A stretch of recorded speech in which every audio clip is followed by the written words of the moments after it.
Alors, est-ce que vous pouvez vous présenter rapidement? Donc, Sandrine, la maman de la petite Yuna. Oui. C'est ça. Donc, moi, je suis maman de 2 enfants, Alexandre et Yuna, qui est actuellement placée au centre de la Mecque Arc-en-Ciel à Saint-Rémy-sur-le-Rôle depuis 2018 jusqu'à aujourd'hui. Je suis aide-soignante de métier. Je travaille dans les services du CHU en chirurgie. Et Franck? Oui, donc moi je suis fonctionnaire de police depuis bientôt 35 ans. Je peux me considérer un peu comme un lanceur d'alerte parce qu'en fait je me bats contre mon administration, au sein de mon administration, où je me bats plutôt contre des gens qui ne sont pas intègres dans la police, c'est-à-dire qu'avec tous les ennuis qui s'en suivent. Pour le moment, ça ne t'a pas causé de soucis avec ta hiérarchie? En fait, ils s'attaquent à moi dans ma vie privée et non pas directement dans mon boulot, où j'ai toujours été intègre et puis apparemment je travaillais bien, quoi. On va au fond des choses avec l'histoire de Sandrine. Quand je dis au fond des choses, effectivement, c'est peut-être le plus horrible qui puisse se passer pour toutes ces familles, et puis à travers ces placements, et puis surtout, je pense que c'est vraiment là le cœur du problème, quoi. On a vraiment des gens très malfaisants, c'est des criminels, mais on a dans l'administration de la police comme dans la justice, quoi. Sandrine, est-ce que tu peux nous expliquer brièvement suite à quoi Yuna a été placée? Oui, en fait, depuis déjà en 2016, j'avais constaté des violences faites sur mon enfant, des abus que j'avais déclarés donc auprès du CHU Estin à Clermont-Ferrand.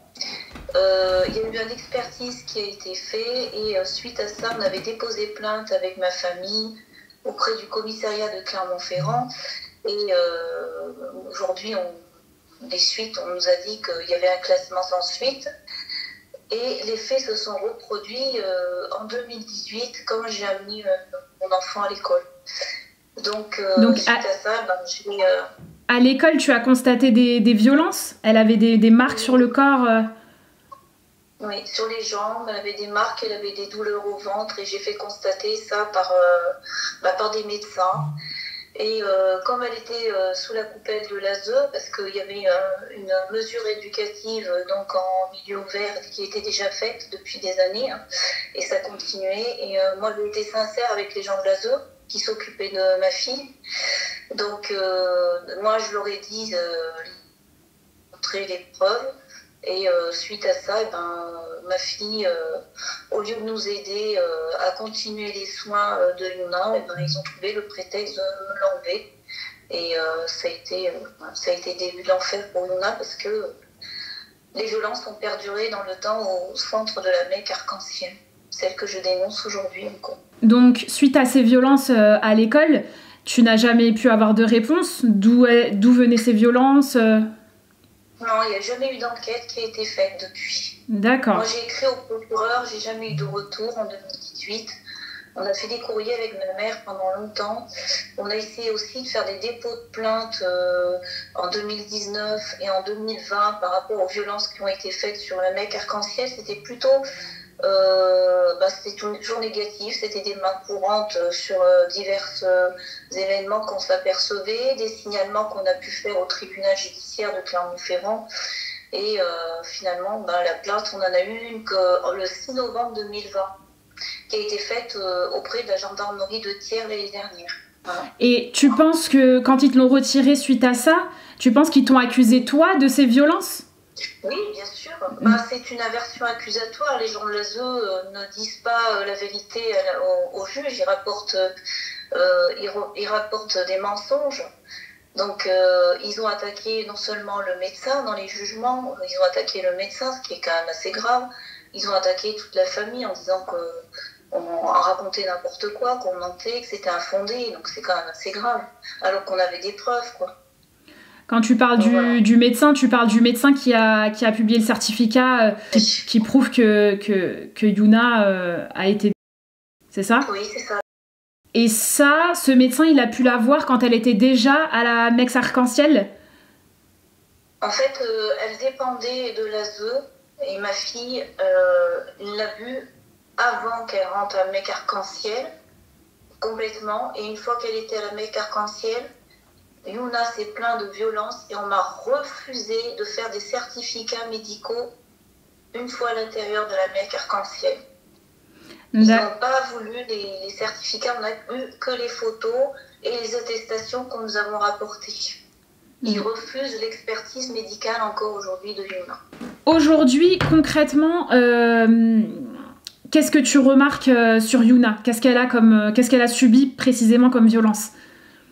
Des violences physiques, donc des coups de poing, des coups de pied, coups de poing au front, des coups de pied sur les jambes, des coups de bâton, elle lui mentionne. Elle a eu un écrasement au niveau de la main, elle a eu la main violacée. Elle a eu aussi une morsure, elle a été mordue au doigt, des coups de poing au cœur. Qu'est-ce qu'elle... Ah oui, c'est quand même assez grave, hein. Je l'ai signalé plusieurs fois, mais ils font rien. Elle a du stress, elle s'arrachait les cheveux sur les côtés. Elle était très pâle, très fatiguée, d'une extrême fatigue, les lèvres bleutées, déshydratées. Ils lui ont mis des lunettes qui n'étaient pas appropriées alors qu'elle avait une vue, elle n'avait pas de myopie. Ils ont commencé à lui mettre des lunettes qui n'étaient pas du tout adaptées pour sa vue, alors qu'elle elle avait du strabisme, donc il y avait juste une rééducation au niveau des yeux. On l'avait déjà emmenée au niveau de l'ophtalmo, on n'était pas en accord là-dessus. Il y a eu des choses aussi, des humiliations qu'elle rapporte, où elle s'est trouvée en culotte devant des gens, aussi devant la piscine. Enfin, oui, c'est assez choquant, des soirées pyjama qu'elle évoque aussi. Au sein de la Mecque Arc-en-Ciel. D'accord. Au sein de la Mecque Arc-en-Ciel. Elle dit aussi, des fois, on voit qu'on la délaisse aussi, parce que j'ai eu des appels où ils cherchaient ma fille pendant 10 minutes, ils ne savaient pas où elle était. Enfin, c'est quand même assez angoissant. Ils n'étaient pas en accord avec eux, entre eux, les éducateurs. Ouais. Il y a eu des choses comme ça. Elle est sortie aussi. Normalement, elle était censée être au centre. On a eu des photos où elle était sortie du centre. Des autorisations qui ont été données par le directeur de la Mecque Arc-en-Ciel en dehors de la justice. Alors, il faut savoir déjà qu'il y a beaucoup de faux en écriture au niveau de tout ce qui est tribunal judiciaire, hein, au niveau des comptes rendus. Alors, en plus, ils ne respectaient pas les comptes rendus. Le peu qu'il y avait de comptes rendus, ils ne le respectaient pas. Donc, il restreint les appels téléphoniques une année aussi, alors que ce n'était pas indiqué dans les jugements. J'avais des autorisations. Enfin, voilà, il n'y avait rien qui n'était respecté. On s'aperçoit aussi que les éducateurs ont des fausses identités. Donc, on a quand même des pièces et ensuite des enregistrements de tout ça. Elle est sortie non seulement du centre, mais en plus, elle se retrouve avec des personnes, des hommes politiques qui ont participé non seulement à l'enlèvement de Yuna pour la placer, mais aussi qui ont continué à participer à toutes les violences de ma fille. Ma fille a peur, elle est terrorisée, elle ne dit pas les choses. Il y a des automatismes qu'elle répète, et puis ça, je l'ai vu avec d'autres enfants, parce que j'ai mes mamans qui sont aussi victimes dans ce centre, avec leurs enfants. Et on a essayé de faire des appels pour écouter une autre enfant, et elle répète la même chose que Yuna. Elle me dit bonjour, ça va maman, tout va bien maman. Et c'est exactement quand on regarde les enregistrements de Yuna et de cette petite fille, qui répète exactement c'est des phrases, comment dire, stéréotypées, prises par cœur. Est-ce que Yuna t'a déjà donné des noms, t'as déjà indiqué des personnes qui lui ont fait du mal ? Ouais. Oui, des grands-enfants. Les enfants, parce que ça va jusqu'à 18 ans, les enfants là-bas, à la Mecque Arc-en-Ciel. Et comment ça se passe dans un centre comme ça, quand on est une petite fille de 6 ans ? Est-ce qu'on reste avec une éducatrice dans une chambre ? Comment ça se passe ? Est-ce que les enfants de 18 ans ont leur propre chambre avec des clés, ou tout le monde est en libre circulation ? Comment ça se passe ? Et bien justement, le jour de la visite avec ma mère, on avait interdiction de visiter les chambres. Donc on n'en sait rien du tout. On a demandé plusieurs fois, on a posé plusieurs fois la question, et on n'a jamais vu les chambres. Ça nous est strictement interdit, ça fait partie de leurs règles. Donc on ne sait pas comment est la chambre de Yuna. Par contre, j'ai eu un enregistrement avec Yuna en Skype, comme je l'ai eu l'année dernière, où elle ne connaît pas sa chambre au bout de tant d'années, qu'elle répète ce que l'éducateur lui dit, mais elle est incapable de décrire comment est sa chambre. alors qu'elle a quand même plus de 6 ans. Ça montre quand même qu'il y a, déjà par rapport aux sorties, ça montre aussi que Luna n'a pas sûrement une chambre stable dans cette mec arc-en-ciel, qu'elle va sûrement de chambre en chambre ou ailleurs, tout simplement. C'est très inquiétant, je l'avais d'ailleurs signalé, mais personne ne nous a écoutés sur Clermont-Ferrand. Aujourd'hui, est-ce que tu as le droit d'aller voir Yuna ? Non, depuis le 12 décembre 2020, depuis qu'il y a eu l'interrogation, moi je suis arrivée sur les lieux d'Aramis, où il y a le lieu de rencontre avec les dames d'Aramis, qui font partie du système de l'ASO, avec la mec arc-en-ciel. Non, vous n'avez pas à être là. Si, on peut.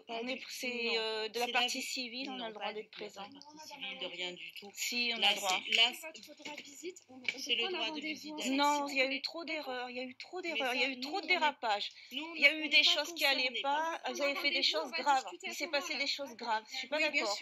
On n'est plus d'accord. Ça commence à bien faire. Ah non. Non. Ne me touchez pas. Et oh. Yuna, viens, on va t'acheter les cadeaux de Noël. Non, on va appeler la police, c'est la seule chose. Ah ben vous pouvez le faire, allez. Ah ben on attend que ça. Appelez la police alors. Yuna, tu vois bien que c'est pas normal. C'est tout. C'est pas la visite d'Alexandre, c'est de l'enlèvement ce que vous faites. Non, vous avez fait des choses graves. Vous avez fait des choses graves, vous avez commis des choses graves. Vous avez commis des choses... Non, allez, maintenant vous partez si vous Vous avez commis des choses très graves. Vous avez caché quand même un viol sur un mineur. Et ça, c'est grave. Ça, je pardonne pas. Je pardonne pas. Vous avez gardé l'enfant pour ça. Pour ça.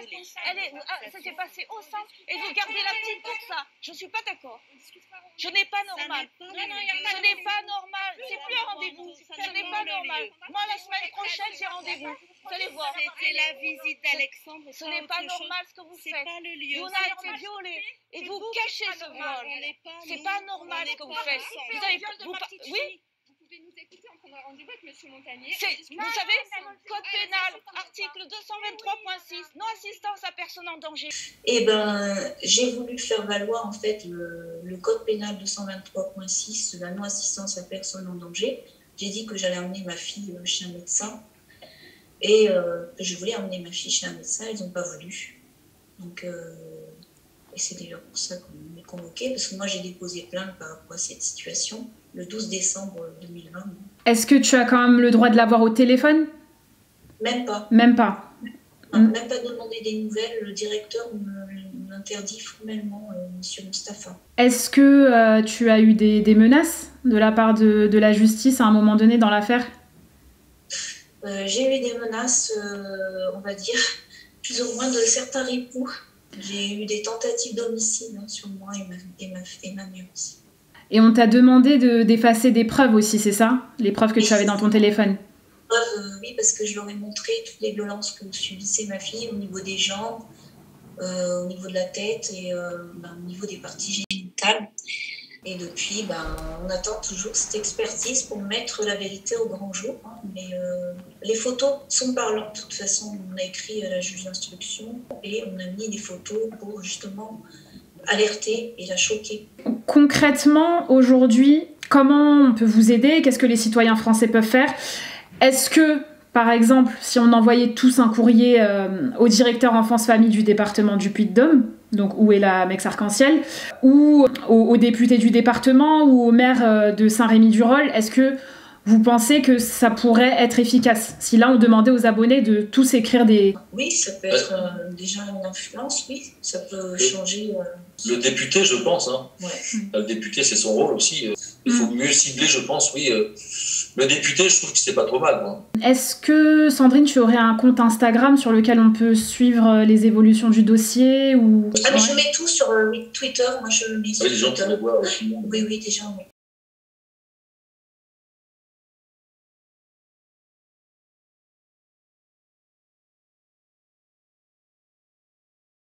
Et dernière question, donc Sandrine, comment tu fais pour tenir ? À quoi tu te raccroches ?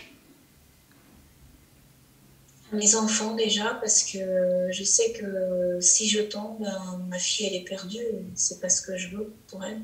Au contraire, je veux qu'elle soit enfin libérée et que je veux l'aider à se reconstruire, avoir une vie décente avec sa famille, qu'elle ait des choses normales de la vie, qu'elle puisse aller au parc, des activités normales, qu'elle se sente apaisée, penser ses douleurs.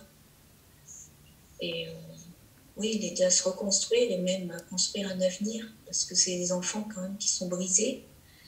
Et ces enfants ont besoin de nous, ont besoin de leur famille, ceux qui les aiment, les parents protecteurs, les familles. Merci Sandrine, merci Franck pour votre honnêteté, pour m'avoir accordé du temps. J'espère vraiment que cette interview va pouvoir toucher le maximum de personnes et qu'on va pouvoir vraiment se mobiliser pour la petite Yuna et que cette histoire sera bientôt terminée et qu'on pourra s'occuper, aider d'autres mamans et on est de tout cœur avec toi. Je voudrais remercier tous les gens qui nous soutiennent comme toi et puis toutes les associations, toutes les personnes, tous les gens du peuple qui nous soutiennent, je les remercie tous. Parce que c'est important d'avoir ce soutien aussi. C'est normal, ça peut arriver à tout le monde donc, et on te remercie d'être forte et de mener ce combat. Et merci Franck aussi.